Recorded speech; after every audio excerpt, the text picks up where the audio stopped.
కాశ్మీర్లో వేలాది మంది ప్రజలతో నిండిన ఒక భారీ ర్యాలీ. ఆ జనసమూహం మధ్యలో ఒక తీవ్రమైన ప్రమాదం పొంచి ఉంది. అంతా సాధారణంగానే అనిపించింది, కానీ క్షణాల్లో పరిస్థితి మారిపోవచ్చు. అప్పుడు అప్రమత్తంగా ఉన్న ఇద్దరు అధికారులు సమయానికి ఆ కుట్రను పసిగట్టారు. వారి ధైర్య సాహసాలు వందలాది మంది ప్రాణాలను కాపాడాయి. ఒక 2D యానిమేషన్ ద్వారా అర్థం చేసుకుందాం. 2003వ సంవత్సరం. ఆ రోజు శ్రీనగర్కు చాలా ప్రత్యేకమైన రోజు. రాష్ట్ర ముఖ్యమంత్రి ముఫ్తీ ముహమ్మద్ సయీద్ ఒక భారీ బహిరంగ సభలో ప్రసంగించాల్సి ఉంది. భద్రతా ఏర్పాట్లు ఎంత కట్టుదిట్టంగా ఉన్నాయంటే ఒక పక్షి కూడా ఎగరలేని పరిస్థితి. ప్రతి సందులోనూ పోలీసులు, పారామిలిటరీ సిబ్బందిని మోహరించారు. ర్యాలీ జరిగే ప్రదేశానికి కొంత దూరంలో ఉన్న ఒక పోలీసు బ్యారికేడ్ వద్ద తనిఖీ జరుగుతోంది.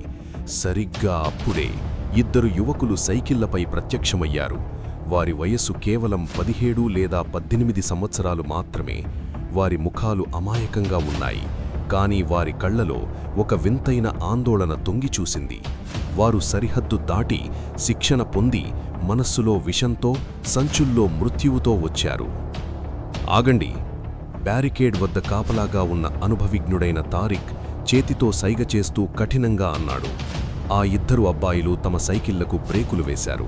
ఈ చలికాలంలో కూడా వారి నుదుటిపై కొన్ని చెమట బిందువులు కనిపించాయి.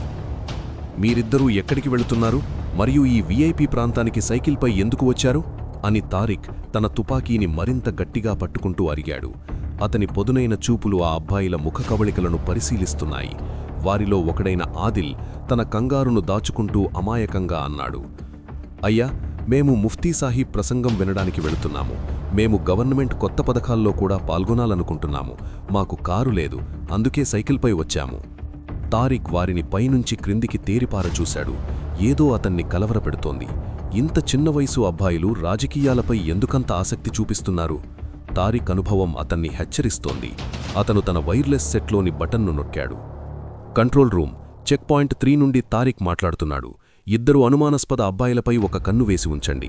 సుమారు 18 సంవత్సరాల వయసున్న కుర్రాడు ర్యాలీ వైపు వెళుతున్నాడు. ఓవర్. సరే, వెళ్ళండి, కానీ అతి తెలివి ప్రదర్శించకండి. తారిక్ వాళ్ల వైపు కోపంగా చూసి దారిచ్చాడు. ఆ కుర్రాళ్లు తలూపి ముందుకు వెళ్ళిపోయారు. కాని తారిక్ చూపులు ఇంకా అతని మీదే ఉన్నాయి. కొద్దిసేపటికే దూరం నుండి సైరన్ల శబ్దం ప్రతిధ్వనించింది. మైదానం మొత్తం తక్షణమే అప్రమత్తమైంది. సీనియర్ పోలీస్ అధికారులు తమ స్థానాల్లో నిటారుగా నిలబడ్డారు. దుమ్ము రేపుతూ నల్లటి ఎస్యూవీల భారీ కాన్వాయొకటి ర్యాలీ స్థలం యొక్క ప్రధాన ద్వారం వద్ద ఆగింది. నలువైపుల నుండి నినాదాల హోరు ప్రతిధ్వనించింది. ముఫ్తీ సాహెబ్ వర్ధిల్లాలి! ముఫ్తీ సాహెబ్ వర్ధిల్లాలి! ముఖ్యమంత్రి ముఫ్తీ ముహమ్మద్ సయీద్ తన కారులోంచి దిగారు. ఆయన ముఖంలో ఆ సుపరిచితమైన చిరునవ్వు, నిబ్బరం ఉన్నాయి. పోలీసుల స్పెషల్ సెక్యూరిటీ కమాండోలు ఎస్ఎస్జీ అనీధ నిర్ధనమయ్యింది. ముఫ్తీ సాహెబ్ చిరునవ్వుతో ప్రజల వందనాలు స్వీకరిస్తూ నెమ్మదిగా వేదిక వైపు కదులుతున్నారు. సరిగ్గా అప్పుడే చాలా బలహీనంగా, చిరిగిన బట్టలతో ఉన్న ఒక వృద్ధుడు జనసమూహాన్ని తోసుకుంటూ భద్రతా వలయం దగ్గరకు వచ్చాడు. అతని చెంపల మీద కన్నీళ్లు ఇంకిపోయాయి, చేతులు వణుకుతున్నాయి. వెనక్కి వెళ్ళండి! ఒక పోలీస్ అధికారి ఆ వృద్ధుడిని పక్కకు నెట్టడానికి ప్రయత్నించాడు. ఆగండి! ముఫ్తీ సాహెబ్ భద్రతా సిబ్బందిని ఆపడానికి చెయ్యి పైకెత్తి స్వయంగా ఆ వృద్ధుడి వద్దకు వెళ్లారు. ఏమైంది బాబా? ఎందుకేడుస్తున్నారు? ముఫ్తీ సాహెబ్, నేను చాలా పేదవాణ్ణి. నా కూతురు చాలా తెలివైనది, కానీ ఆమెను మంచి కాలేజీలో చేర్పించడానికి గాని, ఆమె అనారోగ్యానికి చికిత్స చేయించడానికి గాని నా దగ్గర తగినంత డబ్బు లేదు. నన్ను దోచుకున్నారు సార్. ఇది విన్న ముఫ్తీ సాహెబ్ ముఖం గంభీరమైంది. ఆయన వెంటనే తన ఎడంవైపు నడుస్తున్న తన వ్యక్తిగత కార్యదర్శికి సైగ చేశాడు. వారి పేర్లు మరియు పూర్తి వివరాలను ఒక డైరీలో రాసుకోండి. ఆయన కఠినంగా ఆజ్ఞాపించాడు. తర్వాత ఆ వృద్ధుడి భుజం మీద చెయ్యి వేసి చాలా సున్నితంగా ఇలా అన్నాడు, చింతపడకండి, నేను మీకు వాగ్దానం చేస్తున్నాను. మీ కుమార్తెకు ఉత్తమ కళాశాలలో ప్రవేశం లభిస్తుంది మరియు ఆమె చికిత్స ఖర్చు మొత్తం ప్రభుత్వమే వహిస్తుంది. జనం మరోసారి చప్పట్లు, నినాదాలతో హోరెత్తించారు. ముఫ్తీ సాహెబ్ ముందుకడుగు వేసి వేదిక మెట్లు ఎక్కారు. ఉన్నతాధికారులు, మంత్రులు అప్పటికే వేదికపై ఉన్నారు.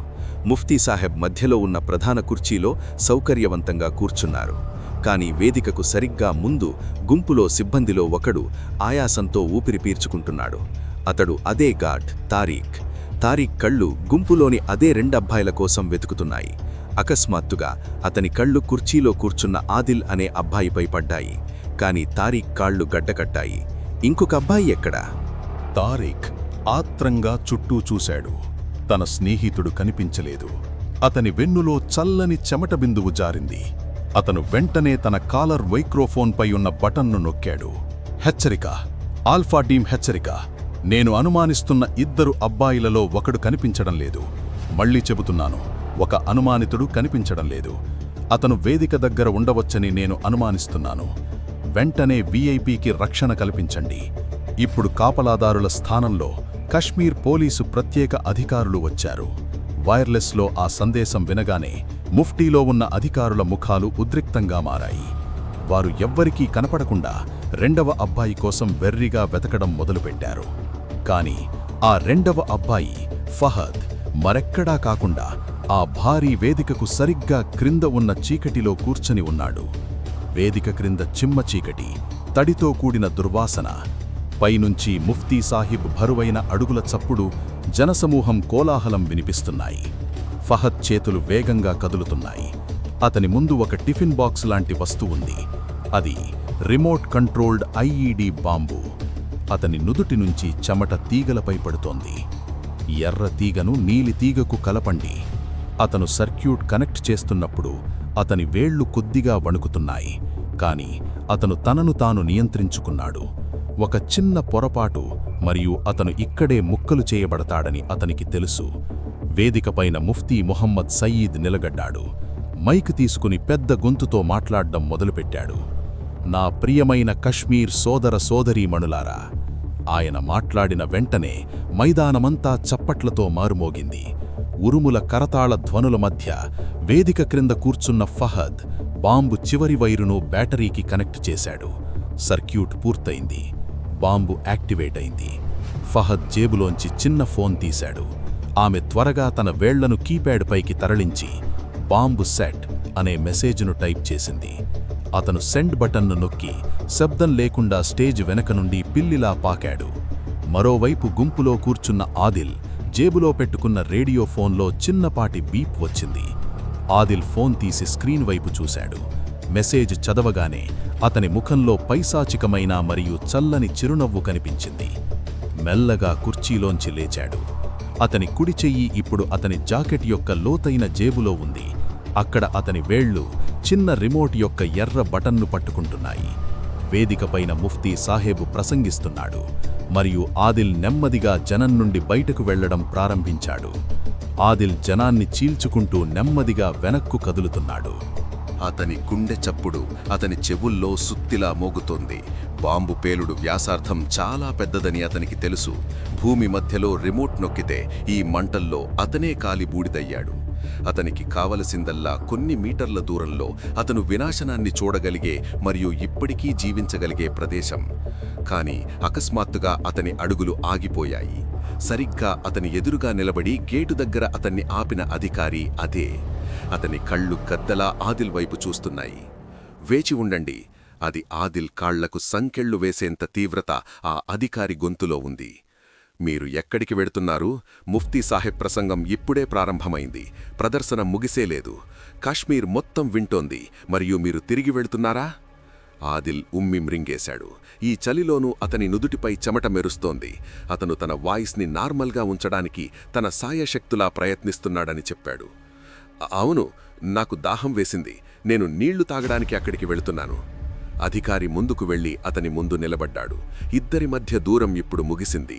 అధికారి అతనిని పైనుండి క్రింద వరకు జాగ్రత్తగా చూస్తూ కోపం అణచుకుని మాట్లాడాడు. మీరు గేటు దగ్గర సోదాపడలేదు, సరియైనదా?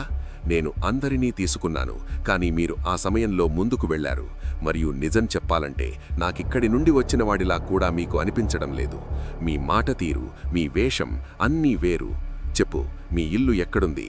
మీరు ఏ ప్రాంతానికి చెందినవారు? ఇంటి ప్రశ్న వినగానే ఆదిల్కు నరాలు పగిలిపోయాయి. దీనికి అతని వద్ద గట్టి సమాధానం లేదు. అతని నిజమైన ఇల్లు సరిహద్దుకు అవతలి వైపు ఉంది. అక్కడ నుండి అతనికి ఈ మృత్యువాట నేర్పించిన తర్వాత పంపబడింది. భయం అతని భావాలను దూరం చేసింది. అధికారి కాలర్ పట్టుకోవడానికి చెయ్యి కదిపిన వెంటనే ఆదిల్ తన శక్తంతా ఉపయోగించి అధికారి ఛాతీపై బలంగా నెట్టాడు. ఆ అధికారి బ్యాలెన్స్ తప్పి నేరుగా నేలపై పడిపోయాడు. వెనుదిరిగి చూసే సమయం లేదు. కాళ్లకు మంటలు అంటుకున్నట్లు పరిగెత్తాడు ఆదిల్. అతను నేలపై పడిన వెంటనే అధికారి వెంటనే తన డ్యూటీ బెల్ట్ నుండి రేడియో తీసి కేకలు వేశాడు. Code red. ఒక అబ్బాయి ఉత్తరం వైపు నడుస్తున్నాడు. బ్లాక్ జాకెట్, వయస్సు సుమారు 18 సంవత్సరాలు. అతన్ని సజీవంగా పట్టుకోండి, అతను ప్రమాదకరం కావచ్చు. సెక్యూరిటీ గ్రౌండ్ అంతా ఒక్కసారిగా అలర్ట్ అయ్యింది. పోలీసు అధికారులు తమ తుపాకులతో ఆ దిశగా పరుగు ప్రారంభించారు. మరోవైపు ఆదిల్ గట్టిగా ఊపిరి పీల్చుకుంటూ పాత మరియు భారీ పోప్లర్ చెట్టు వెనుక దాక్కున్నాడు. అతని ఊపిరి అందకుంది. వెంటనే జేబులోంచి రిమోట్ తీశాడు. అతని బొటనవేలు ఆ ఎర్ర బటన్ పైన ఉంది. అతననుకున్నాడు, ఇక వేచి ఉండకూడదు. నేను చచ్చినా బ్రతికినా ఆ పని పూర్తి కావాలి. కానీ అతని చర్యలను ఎవరో గమనిస్తున్నారు. పక్కనే 8 ఏళ్ల కాశ్మీరీ అమ్మాయి నిలబడుంది. ఆమె అందమైన మణిరంగు ఫిరాక్ ధరించింది.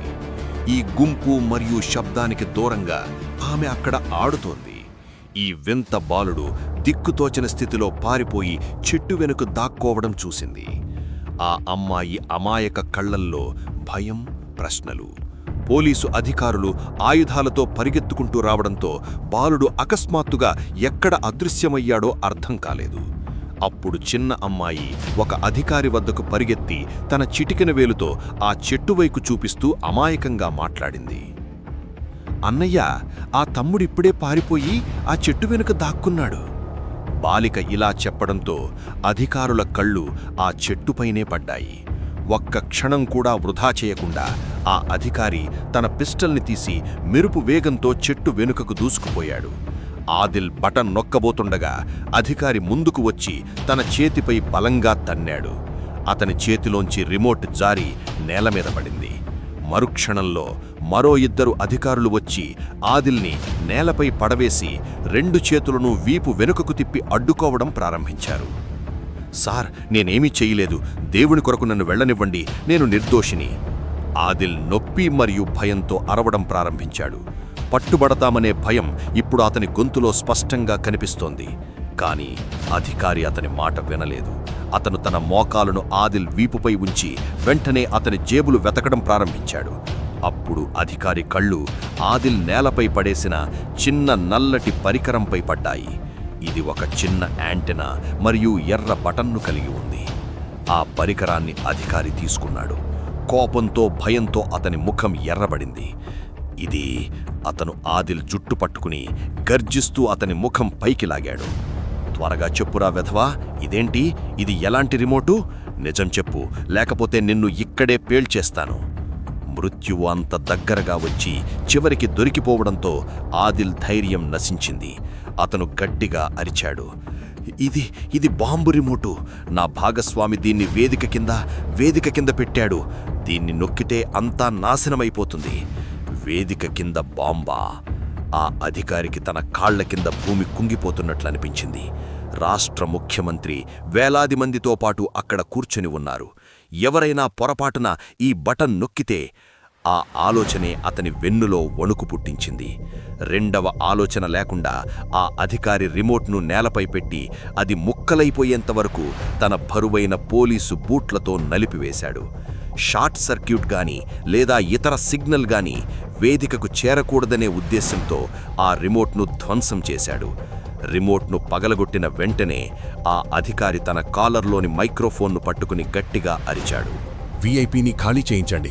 వీఐపీని ఇప్పుడే ఖాళీ చేయించండి. వేదిక కింద ఐఈడీ బాంబు ఉంది.